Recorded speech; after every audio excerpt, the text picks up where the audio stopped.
Thank you so much for coming, everyone. My name is Sweta Beta. I'm a librarian here at SMC. So nice to see you all. Welcome to our fall Fact Chat. So since 2018, the Fact Chats have been a forum for faculty, students, and staff to come together outside of the classroom and engage with inspiring faculty research on different aspects of social justice. We're so glad you could come and join us today. As always, our Fact Chats are around 30 minutes. You can come and go as you wish. Please help yourself to food, and please stay for questions. We encourage questions and want you to engage with our faculty. So please do that. And now to introduce today's faculty presenter, I'll pass it over to Taylor Silva. She's our fourth year psychology major, sociology minor, and works as a graphic designer for the IC. Thanks, Taylor. Thank you. Good afternoon.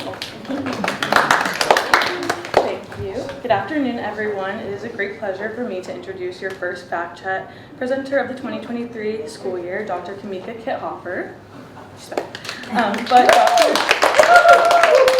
Dr. Khameeka Kitt-Hopper is an associate professor in the biology department at St. Mary's College of California. Dr. Kitt-Hopper teaches lower division courses like the introductory biology courses, human anatomy and physiology, along with upper division courses like cellular, molecular, and cancer biology. She graduated magna cum laude with a BS in health science from St. Mary's College of California. And a fun fact is she started out as an integral major for her first 2 years at SMC. She went to the University of Arizona in her hometown of Tucson, Arizona to complete her PhD in cell biology and anatomy. Dr. Kitt-Hopper was the first African American to complete a PhD in the Department of Cell Biology and Anatomy at the University of Arizona. After completing her PhD, she went on to complete a postdoctoral fellowship in the Department of Biology at Stanford University. Her work at Stanford focused on the dynamics of specialized cells in the breast and kidney. In addition to her work as a scientist and faculty member, Dr. Kitt-Hopper has a passion for public science education and finding ways to educate the Greater Bay Area community on the dynamics of cells and their connection to cancer. Over the past 8 years, she has been invited to give a talk at the annual Breast Cancer and African American Conference in the Greater Bay Area, sponsored by the Stanford Cancer Institute. Recently, her research interests have extended into science education research and curriculum design. As a scientist and educator, her goal is to not only understand the complexities of the human body at the cellular level, but to educate others about science and medicine. Well, thank you very much. Thank you to Khameeka, to Sweta, to this space for inviting me to come in and talk at the infamous Fact Chats. I'm very happy to be here and to also share what I do. Some of your faces are familiar, that I've had some of you with other faculty or staff, as well as students. So thank you for coming.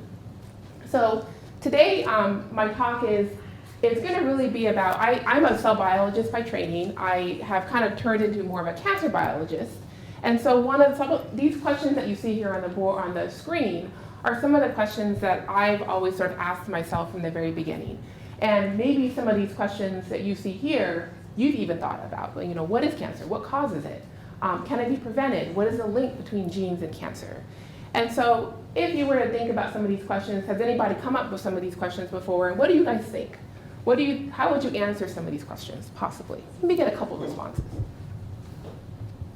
What have you heard? Maybe mainstream, maybe what you've read, heard through the grapevine. What do you think? Genetics. Okay, so we heard genetics could be a factor. Anybody else? Let's get one more response. Environmental factors too for the causes. Okay, so maybe environment, right? So when I think of what's going on as far as what could cause cancer, there's many, many things, right? So there's chemicals, there's radiation like UV light, the light outside, the sunlight, viruses or bacteria, diet and hormones. When we think about aging and genetics, these are all factors, I would say, that come into causing cancer, and no one is the main cause of it, all right? But I will say one of the bigger components and why we actually have cancer is because of age. We live longer, right? We don't live till our 40s. Some people live into their hundreds. And so cancer is a part of us. It's part of our genes, all right? And as you'll learn hopefully today, really cancer is embedded in our genes, in our genetic code. So these are some things that if you ever hear about cancer and some of the causes, you'll see some of these different components. But my agenda today really is to kind of think about this sort of in a bigger way, is to think about the biology side of things. I am a biologist, and so that is my wheelhouse. This is what I know, and this is what I study. So it's trying to understand the cells, the genes, the molecules involved in cancer. But in addition to that, we also have to think about the human connection. How are humans involved in all of this? How does this impact humans? How does it impact different economic backgrounds? How does it impact different populations of individuals? How does it impact society? So we have to consider how cancer or different diseases impact the greater community. But in general, the whole point is that we can be advocates, right? We have to speak up and we have to try to find what is going to help work for us as well as for our communities. And so my hope is, we'll come back to this again, but my hope is what you see today, it'll sort of bridge that connection between them. So one of the questions I usually get, because as you've heard, I do give talks about breast cancer, and some people ask me, why is breast cancer so common, okay? And one of the things I think about is our breast tissue for females, we get the lucky advantage of, sorry for the males, but the females, we get menstrual cycles, right? And also we go through puberty. If you ever have children, that also impacts you. But your breast tissue undergoes a lot of tissue remodeling over time. And if we think about as we age, from when we were 5 to what we are now, our breasts have evolved and they have changed. And all of that change is going to take into expansion, contraction, and really remodeling of the breast tissue. And when we look at the breast tissue itself, so we look at the mammary glands, so we've got the lobules and we have the ducts. And these are two structures here that make up the mammary gland. And the lobules are what are going to be important for helping to produce milk. So if you ever have children and you decide to breastfeed, that is where milk would be produced, and then it's going to go through these ductal systems to the nipple where it gets discharged, okay? Now, these ductal cells are what are actually undergoing a lot of remodeling in the mammary gland, okay? So they undergo a lot of turnover. And so anytime you have turnover, consider that. You also have increase in remodeling will cause an increase or more chance for error, okay? Keep in mind that we have factors in our cells that help in finding those errors and trying to get rid of them. But what happens when the molecules that are involved in repair are also damaged? That becomes something to consider.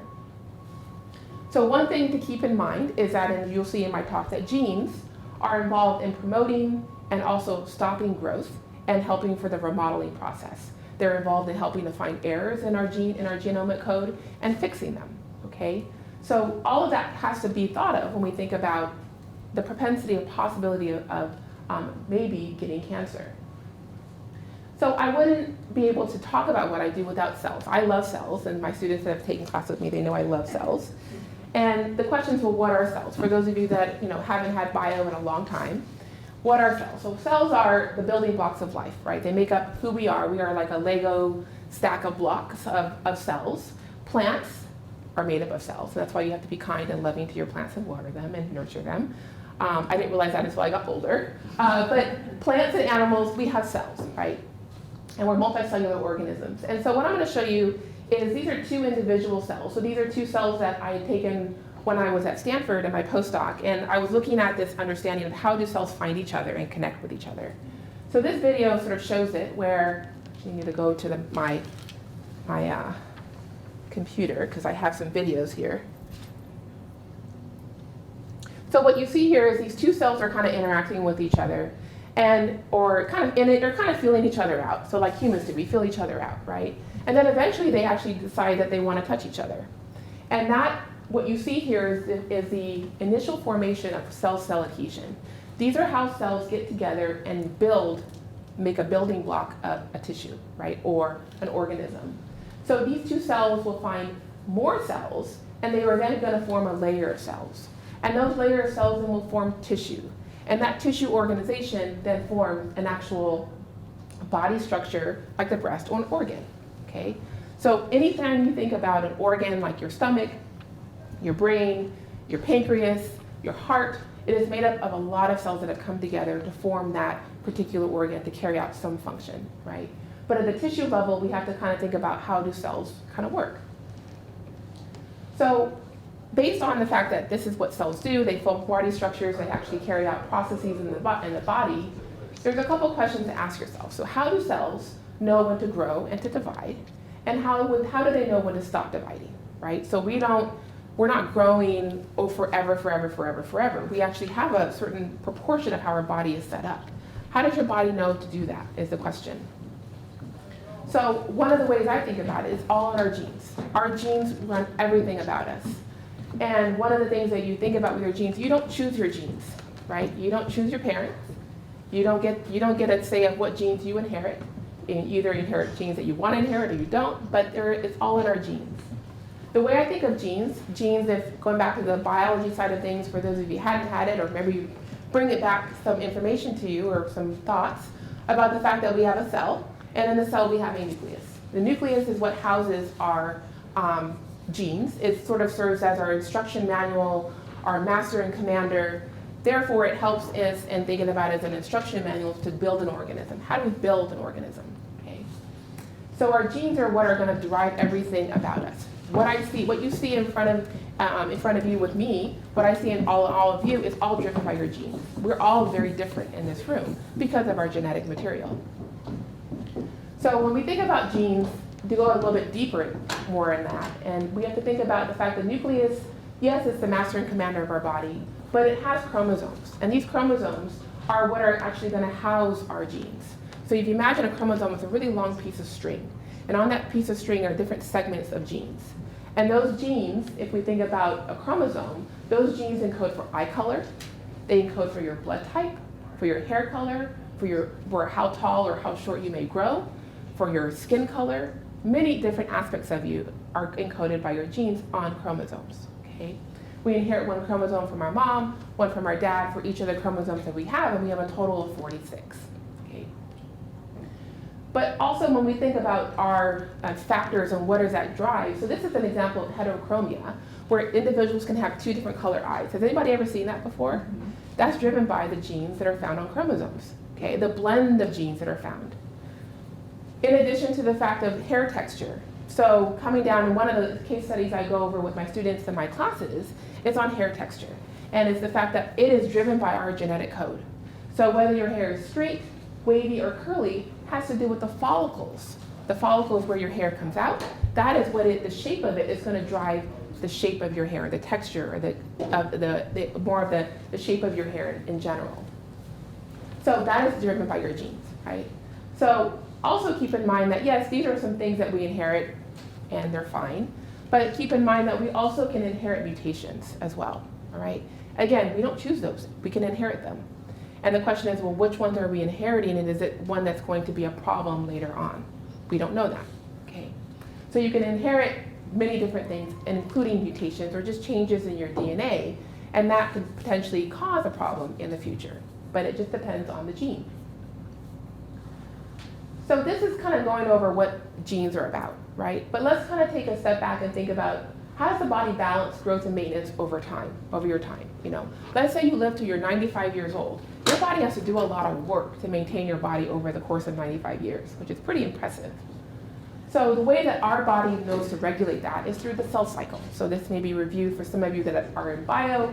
This may be kind of new for some of you that haven't had bio that much. But the whole cell cycle is, the idea is that we have our cells that undergo growth, and they duplicate or they make another copy of our DNA or our chromosomes. But that's going to be too much in the cell. So the cell needs to find a way to split those DNA or the chromosomes up a little bit more, so that way we don't have too many in the cell. So cell growth and chromosome duplication, eventually we're going to have chromosomes that are going to segregate, and then eventually we're going to have cell division, where now you're producing two daughter cells that are identical replicas of the parent cell. So these two cells are an identical replica of the actual parent cell, which if I were to go back, it would be something like over here, okay? So that's the idea of the cell cycle. Our cells undergo cell division all the time. And I like to provide an image of what cell division looks like, because I think that's really helpful. So this is an image of a newt. So anybody know what a newt is? What is a newt? It's like a salamander. Yeah. So it's a salamander, and this is a cell that's been isolated from the lung of a salamander. Okay. And what I like about it is that it shows you a little bit about how cell division occurs. What you're seeing here in a condensed form are the chromosomes of the cell. And I want you to see the beauty of the process. So what you're seeing is the chromosome, it'll loop, but it will align itself, and then it will sort of split. And then now you have two daughter cells. So let's gonna play over again. So the chromosomes are gonna jostle around, they're gonna find a plate, they're gonna split apart from each other, and then the two cells are gonna pinch off from each other and form two daughter cells. And the DNA that's in each of these cells are exactly the same, okay? So that's kind of how cell division happens. As I talk to you all right now, your cells are dividing. My cells are dividing. Now, I will tell you in the bit of disclaimer, your cells do not divide that quickly, okay? It takes about 24 hours. This has been sped up because we could not sit here and wait for a whole cell to divide. But that just shows you this idea of, but I wanted you to have an appreciation of how cells actually divide.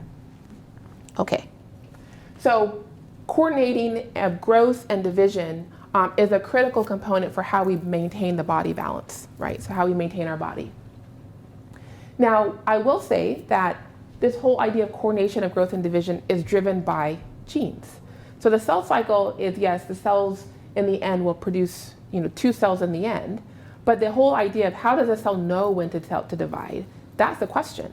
And that's driven by our genetics, our genes. All of us have what we call, I call them gatekeepers of the cell. So we have proto-oncogenes. Proto-oncogenes that we have in our cells help increase cell division, they promote growth, and if they're ever mutated, if these genes are ever mutated, it can actually lead to cells dividing uncontrollably. That is a hallmark of cancer, okay? And one of the other components is that normally if our cells are damaged or too old, we usually try to get rid of them. Now, what happens if you don't have a gene that's there to help make sure that it dies off? That's an issue if proto-oncogenes are mutated. They become oncogenic in nature. Another one is tumor suppressors. So tumor suppressors decrease cell division. They actually help in repairing mistakes, okay? They actually help lead to cell death if the cell doesn't need to be around anymore, if it's too old or too mutated. Now, what happens if you have a mutation in that gene? Based on what it normally does, that means cells can also divide uncontrollably, and also you can increase the number of mutations that happen in those genes because there's no repair process, okay? And tumor suppressors and proto-oncogenes are two of the gatekeepers of our cell. They control the cell cycle. They control many elements of what our cells do on a day-to-day basis. You may have heard of BRCA1 and 2. BRCA1 and 2 stands for breast cancer gene 1 and 2. These are sort of the hot genes for possibly causing breast cancer, but I'll just say that there are many, many genes that contribute to breast cancer. BRCA1 and 2 are the more mainstream ones. But these are also what, if you do ever do genetic testing, they also look for these, okay? BRCA1 and 2 have both been shown to be involved in not only breast cancer in women, but also in men. 1 to 2% of the population of men can get breast cancer. So BRCA1 and 2 serve as tumor suppressors, and we'll talk a little bit more about those in a little bit. But as those gatekeepers, let's just kind of think about how does this actually help promote or affect cell division. So the cell division is all about making more cells, okay? And if we have the mother cell, right, the mother cell gets the go-ahead from a proto-oncogene to say, it's ready, you're ready to go, you're ready to divide. So it will go through the process, duplicate its chromosomes, it will then go through and it will split its chromosomes into two daughter cells, like we talked about, okay? Now, those cells will keep dividing through multiple rounds, and it will either repair a tissue, repair a wound, or replace something that may be old or damaged. All right, and this is what your body does for you every single day, which is pretty amazing, which is why I love cells, because we don't tell it what to do, it just knows what to do, just based on the genetic code. How amazing is that? So when we think about how do we know when to stop, cells can divide and they can help repair, but how do we know to say no more? You have tumor suppressors that come in and say stop, no more, okay? That's how it works normally, okay? So normal cells obey the signals when to, divide and when to stop dividing. Now, I was kind of hitting at these two questions before, but what happens, in this case, my third question, what causes cells to grow and divide uncontrollably, right? So we talked about genes that are involved in the process. How can that process become unregulated? So this is where we kind of have to think about cancer and the sort of the single cell theory. It's this idea that one bad apple can spoil the crop. So if you don't get rid of that apple in time, it can actually mess with the other apples that are around it. And so when we think about cells are kind of the same way, that if there's a mutation, so what I've done is I've said this cell is now abnormal, that I've indicated that the nucleus or the DNA in there is kind of damaged.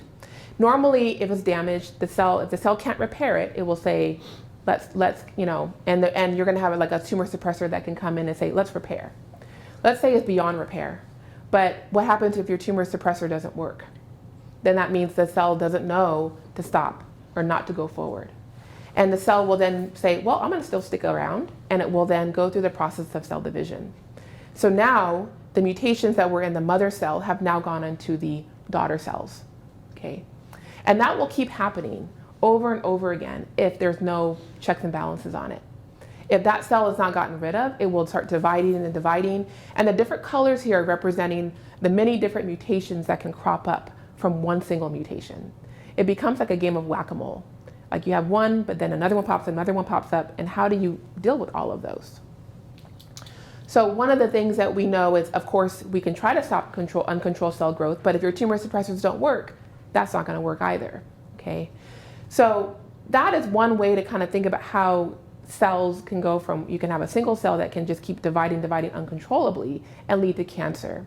I wanted to show you a video of these are HeLa cells, and I'll talk a little bit more about the background about them.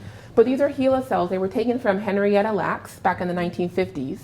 But they are a human cervical cancer cell line. They are very aggressive. They are very invasive. And I wanted you to just to see what cancer cells look like in culture. So this is grown on a plate in a lab, in an incubator, and you're watching in a time-lapse video these cells sort of migrate and move around with the other cells, but also undergo a lot of division. So I'm going to just sort of play this video so you can see this.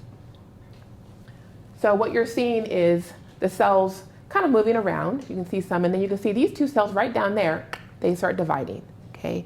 Cancer cells divide at a much faster rate than normal cells. So if we say normal cells, let's say 24 hours, sometimes they can take them up to only 12 hours to divide.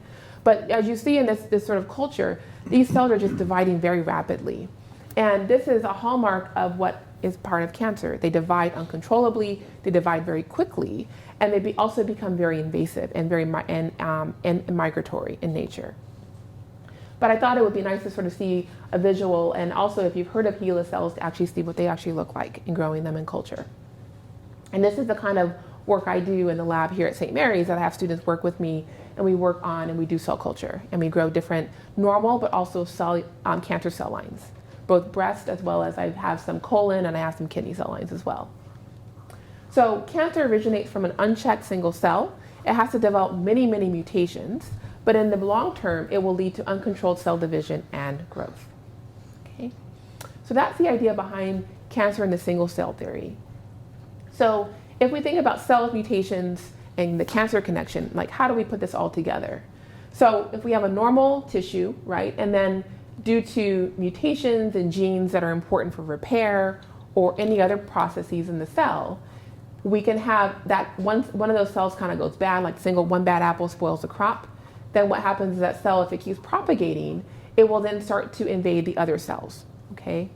Now, if we have our normal BRCA1 and 2 genes that we talked about before, they're important for repairing mistakes, right? They stop abnormal cell division.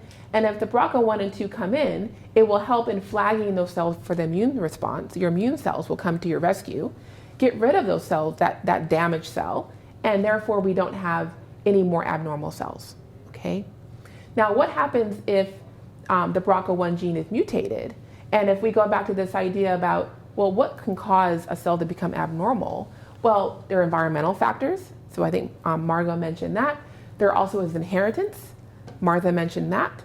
There's also other internal factors that can happen, like stress. We can have external stress, we can have internal stress. And those are some things that we can and cannot control, but we also cannot control what we inherit, okay?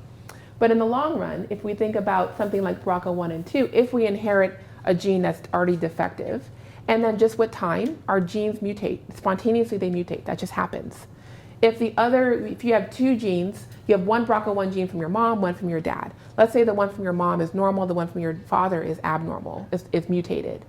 The one from your mom is enough there to protect you. But let's say you go through life and all of a sudden that one becomes mutated. Now you have 2 defective BRCA1 genes. That puts you at a higher risk for developing cancer. Breast cancer doesn't mean that you will, but it puts you at a higher risk because there are other genes also that are involved in the process. So if BRCA1 is not working properly, then we end up having an issue where the immune response doesn't know to destroy those cells. You could also have a suppressed immune response to stress or maybe some other health factors going on. And therefore you end up having a tumor that will then divide, and it can be in situ where it can be in place, or actually it can invade its surrounding areas. Where we don't want is the invasion part, because this is now the cells have breached their gate, their membrane, their basement membrane, and that means that they can move, and that's usually not a great thing. So when we think about cancer and thinking about this idea of movement, one of the questions I get about what is metastasis? Have you guys heard of metastasis before? Have you ever seen or kind of had a sense of what it means or what it does, what it all entails? So metastasis is all about it's a cell from that primary tumor breaks off, or multiple cells break off, and they hijack and they use our blood vessels or our lymphatic vessels to get from one spot to another. And this video is actually from the HHMI Institute. It's a great video that really shows the beauty of metastasis. So I'm going to show it here. So what you're seeing here is a mutant cell. So there's a cell that pops up, right? And it's gotten rid of, and so it's going to keep dividing, as we've kind of been talking about. And as it divides and it divides and it divides, it starts to push the normal tissue aside, okay? And it's going to divide, and it's going to enter a critical mass where to the point that it will actually start forming a tumor, and it will become in 3 dimensions. So here we can see a benign tumor that's not really too worrisome quite yet, but then it's recruiting blood vessels. That's what you see here, these red structures. It recruits blood vessels, and they wrap around the tumor, and they feed the tumor, okay? Tumors need blood vessels to feed them. And so this is what they call angiogenesis, and it causes the tumor to get larger. But over time, if that goes unchecked, what can happen, and what we try to understand, is one cell can break off from that tumor, or 2 or many, and they actually can enter our blood system, our blood vessels. And it gets whisked away to another location. And where it sets up shop and where it kind of moves out of the blood vessel into another area is kind of all bets are off. Some cancers follow what I call a path of destruction, where they go from one part of the body to another part because of the blood vessels are interconnected with each other. And so they communicate with each other. But the cell has to find a hospitable environment in the body to do that. Okay, so that becomes also a game of whack-a-mole, where you have the primary tumor, which is where you want to find the primary tumor first. And then what can happen is if it's not found early enough, sometimes they can metastasize, and then you have a bunch of different tumors throughout the body. And actually 90% of the time, that is what kills individuals, is metastasis of the cancer. Okay, so keep in mind that sometimes that primary tumor, some cells can leave and they go off and they go somewhere else, and they can set up shop somewhere else in a secondary site. And then it becomes a tricky thing of how to find the right approach to deal with all these different tumors that can form in the body. Okay. So I would be remiss if I did not say that everything I've told you about was because of these cells that were taken from Henrietta Lacks.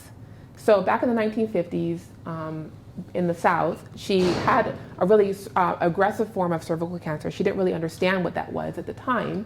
She went in and had a biopsy done, and they took the cells without her knowledge, and also without her family's knowledge. Okay, and so these cells, they realized then they became the first immortalized cell line. They were grown, and they realized these cells are doing amazing things that we never thought possible, and they don't die. So many of the vaccines and the treatments and the drugs that we have are because of these cells that were taken from her without her knowledge. And so this is a scanning electron microscope image of her cells, and sort of shows you what they kind of look on the surface. But a really amazing book that I incorporate in my cell biology course here at St. Mary's, and I talk about it quite often, is The Immortal Life of Henrietta Lacks, and it's written by Rebecca Skloot. If you've not read this book, it is an amazing book. It gives you a nice overview of just in general what was going on back then, but also this idea of what these cells are doing, how they work, but also about her life and what was going on and the injustices that was done to her family. And it brings up a lot of the injustices that were done to many ethnic populations in the time back then, and even if we think about how is that impacting us now. okay? So I highly recommend this book, but the HeLa cells that I showed you, that cervical cancer cell line, they came from her, okay? That's a version of her. So that's kind of the biology side. That is my wheelhouse. That's what I love, as you probably can tell. But I also feel like it's important to consider, if we think about the injustices that were done for someone like Henrietta Lacks, and how does this affect for example, her cells were taken without her family's knowledge, her knowledge, but they didn't have health care, right? There were disparities, there's health issues, diseases that were plaguing her family, but they didn't have health care. So how does that sort of link about when you have cancer, how is someone able to identify it early enough to get the treatment they need so that way they can have a better prognosis? And it really comes down to thinking about populations of people, okay? So one of the things I talk about in my classes, in particular my cancer biology class, is I think about health and cancer disparities. And so the question is, well, what are those? What is health and cancer disparities? Well, it really comes down to certain groups will suffer from a disease or cancer more than others, okay? And when we think about how do we measure the ability of health and cancer disparity, we can think about screening rates, that's part of it. We measure it by number of diagnoses, the number of cases, so the prevalence, versus the number of new cases, which is the incidence. The quality of life individuals have, the stage at diagnosis, as well as the mortality, the death of the individual. So disparities, it plays a big point in thinking about how cancer affects us, or diseases, how they affect us, but also how they affect us in disproportionate ways. So when I think about health disparities, and a quick question I have for you is, what types of groups or communities do you think are impacted by health disparities? What comes to mind?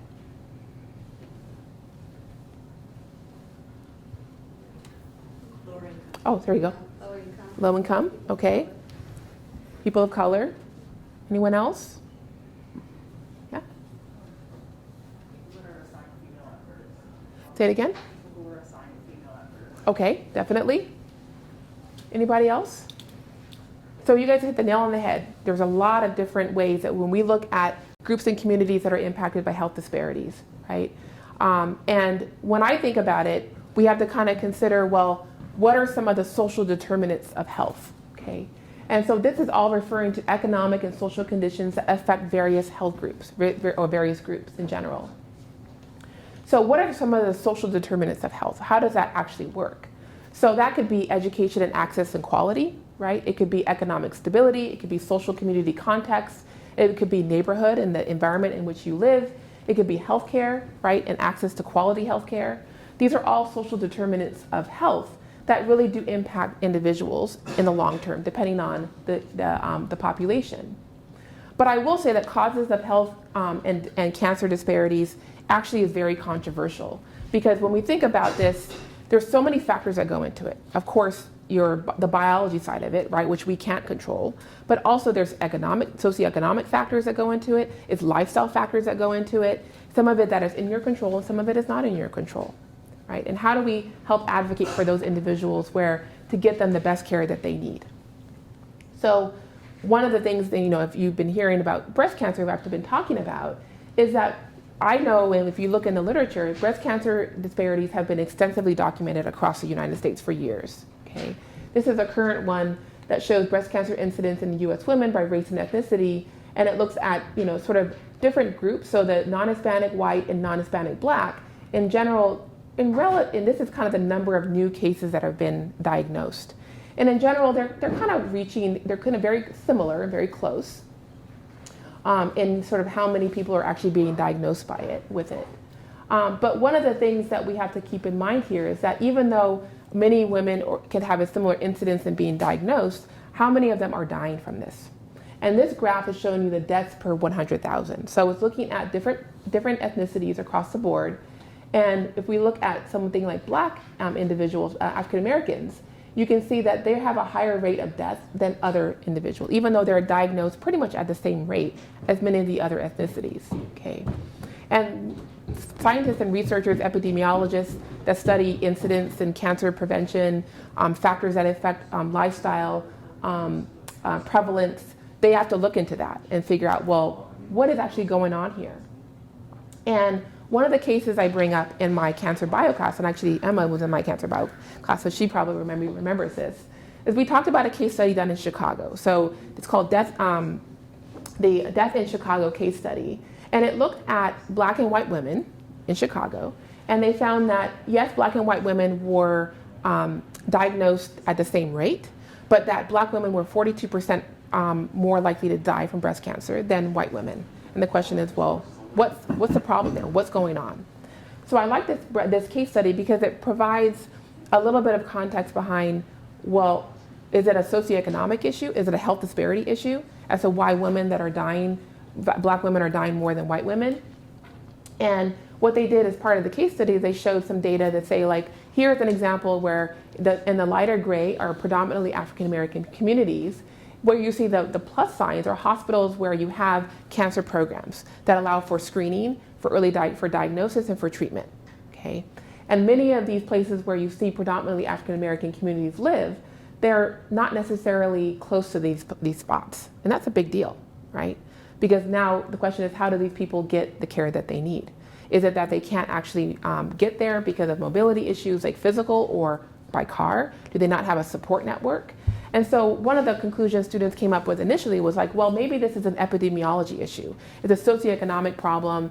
It is where the lifestyle factors and where they are, and that's why they're dying more.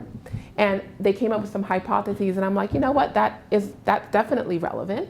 If we look at even the unshaded areas have a lower breast cancer mortality because they're closer to places where they can get treatment, where they can get screening done.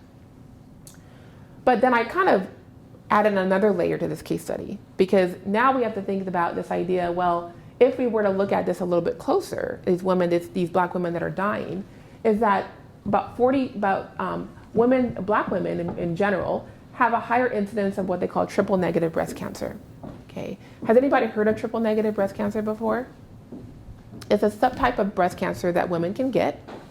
And one of the things about triple negative breast cancer is that there's usually part of it is BRCA1 and 2 are mutated. That then leads to an increase in the number of individuals who have triple negative breast cancer. Now, mind you, you can't control your BRCA1 and 2 genes from mutating or not, all right? And so why is it that some populations, for example, African American populations, have a higher incidence of triple negative breast cancer? And so this came back to this idea, well, maybe it's not just only a socioeconomic issue or a health disparity issue, but rather that it also is a biological issue as well. We can't control our genes, is what we have. So we can't untangle the two of them. That's why it's very controversial. Biology, there's also economic factors as well, okay? So one of the contexts behind triple negative, just so many of you haven't heard of it, is when we think about breast cancer, typically our breast cancer cells, if they do crop up, they will have what they call receptors, which are these little satellites on the top of cells, okay? And these little receptors here will bind to some things like hormones, growth factors, etc. And sometimes hormones can drive breast cancer cells to keep dividing. That can happen. But what happens is if you have these receptors and you decide to use chemotherapy as a treatment, the chemotherapy has something to bind to, all right? And it can prevent growth factors or hormones from feeding the tumor cells, and therefore you can actually reduce the tumor size and almost eliminate the tumor, okay? However, when we think of, so receptor positive cells usually can stop growing with chemotherapy treatment. When you think about a receptor that's triple negative, it does not have these 3 different receptors. Therefore, if you try to treat with chemotherapy, there's nothing for it to bind to. This is why it's so much harder to treat individuals with triple negative breast cancer. Their prognosis is much poorer than someone who has receptors like these, okay? And the problem is if you try to treat, you have to find different types of treatment to help reduce the tumor. But if you don't, sometimes what will happen is the tumor cells can grow larger. And of course, the larger they grow, the more they stick around, the more they can invade other tissues as well. So this becomes a conundrum. How do we stop that, right? And there's certain populations of individuals, namely African American, who tend to have more of a receptor negative or triple negative based breast cancer. And we're trying to understand why that is. There's some theories behind what they call transcription factors, which are important for making and expressing genes. There are certain transcription factors that are found to be more prevalent in individuals and highly upregulated or increased in black women than in white women. And we don't quite know why that is. So taking this into account, if we think about if we can't stop cell growth, what does that mean for the individual? So if I go back to sort of the connection, the idea is that we have the biology, but we can't forget how this connects to the human sort of spirit, how do we affect human health, right? And how do we impact our communities? But I think the biggest thing is being advocates. And so one of the things I think about is the health equity part of it. And it's saying, well, awareness and education. Me being here and educating you about cells and what this all means is me trying to help inform you and help you understand it in a certain way. Also going out into the community. Research, right? Doing research on cell lines or different organisms to try to understand these different diseases or cancer conditions. And also being an ambassador and going out into communities and advocating for our patients. It is also you getting, and for students, it's you guys getting an education to know how to better support yourself and your families and advocate for yourself. And it's also, thinking about, well, what is your long-term goal? Is it to be in public health, to go out and try to help individuals? Is it about going out and being a physician and working in lower income and lower economic state types of communities? Like, those are the kind of things to think about when you're trying to figure out how to be advocates for others. And so we have to think about all this sort of is intertwined together. But by far, when we think about cancer, we know that it is a biological condition, right? It is all in our genes. But how do we then try to make it so that we increase the quality of life and the quantity of life for everyone involved, not just certain populations? Okay. So with that, I will say thank you for your attention. Hopefully I may have gone a little bit over, but thank you for your attention. I'll take any questions that you might have.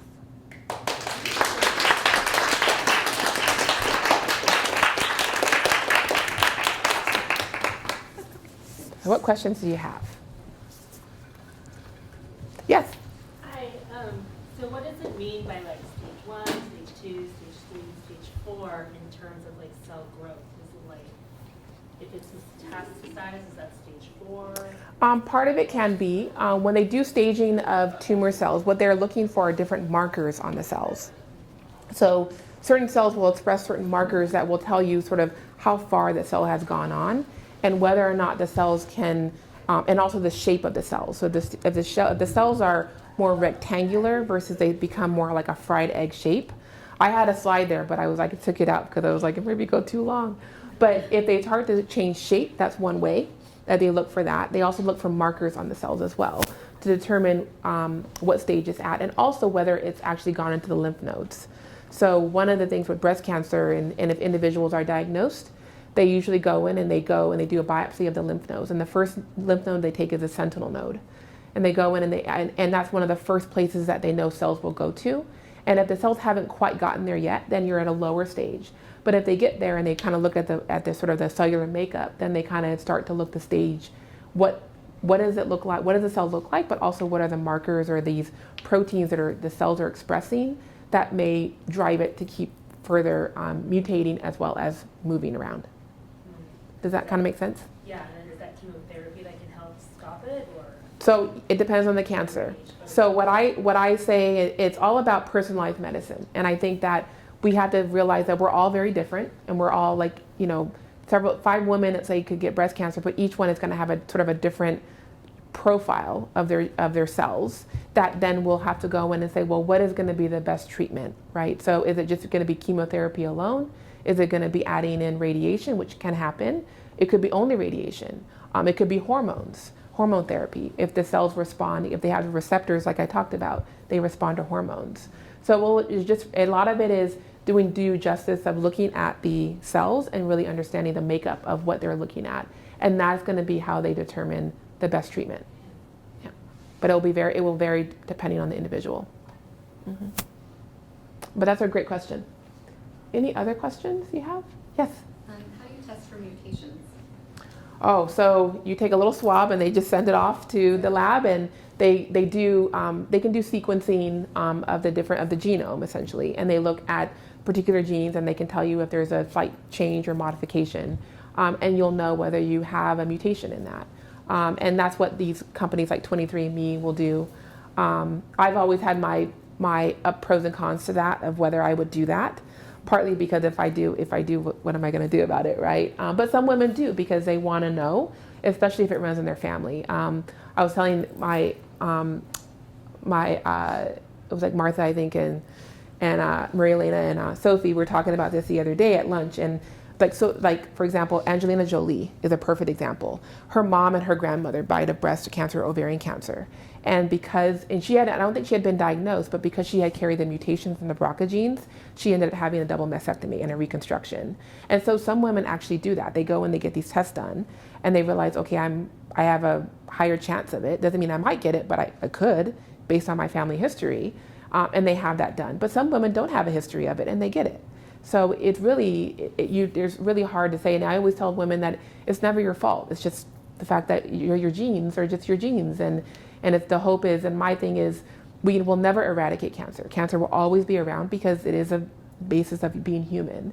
But I think what we can do is try to find strategies and treatment modalities and ways to screen for it early enough. So that way we can catch it very early. Because if you catch it very early, it usually is not an issue. It's more of when it gets a little bit later on is where it becomes more of a problem. Yeah. It's a great question. Any other questions?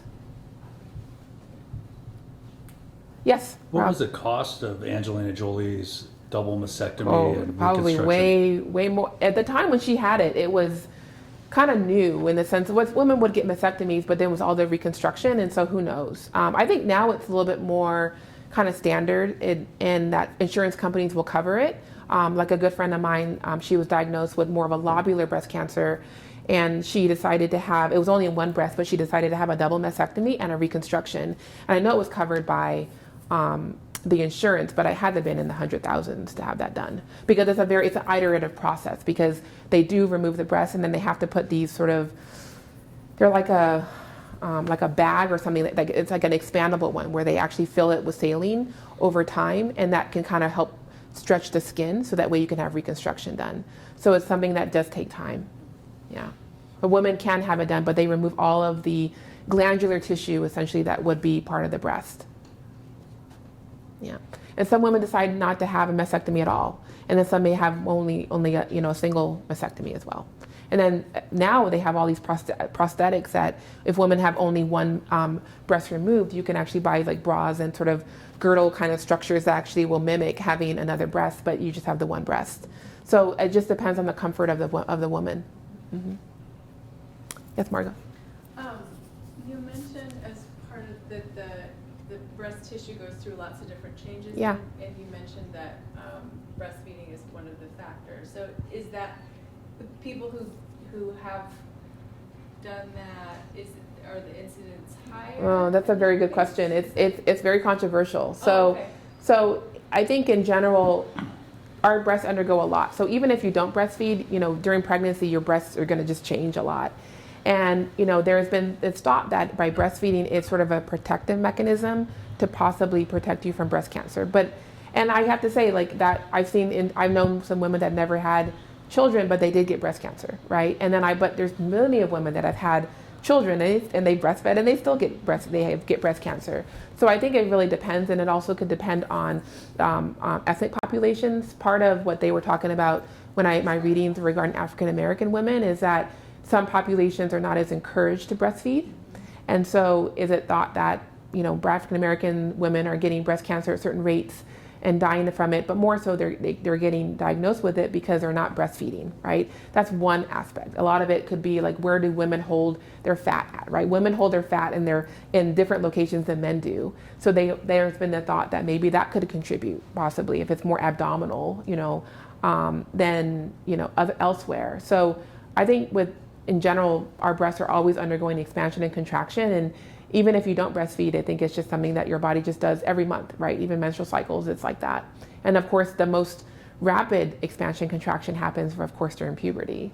But it's always doing that. Even when women enter menopause, it's also changing. The breasts are also changing. Yeah. Even though we may not feel it, it is. Yeah. So we have time for one more question.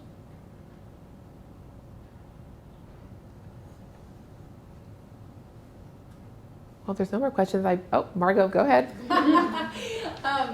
I've been reading, I read the We have it at the library if anyone wants Good. to check it out. Yay, very good to hear. And read something relatively recently about the family and Mhm. so do you know anything about any recent like acknowledgments or reparations or anything like that? I don't know about reparations, but I think there's been some acknowledgement for the family. They have had, different, like that painting or that image that I showed you of her, that was a painting that was done and was put in a gallery. And I think they've acknowledged and they talked to the family. And I don't know about reparations and money. I'm not sure how that's actually shaken out, but I think a lot of attention has been drawn to her family as well. And so they are, and it could be that now they are getting extra support, for insurance, right? Because, I think they were a very interesting family in their sort of genetic makeup. Part of it is because there was a lot of inbreeding that was done back then based on her story. And so it's like, well, what does that look like? And so they were actually a very interesting biology specimen to really look at. But as far as how much they're getting compensated, I'm not sure at this point. I still think that it's still a work in progress. Yeah. But I feel like this book that Rebecca Skloot wrote and all the other things that have come from it has really put her family in the limelight and showing the injustices that were done and trying to make sure that this doesn't keep happening. Yeah. And of course, all the protective rights and consent forms and everything that we sign off anytime we go into the doctor and either for regular physical or having a procedure done. All of these things were put in place because of what had been done to her and to many others in different circumstances, right? Okay, well, thank you so much for your attention. Thank you.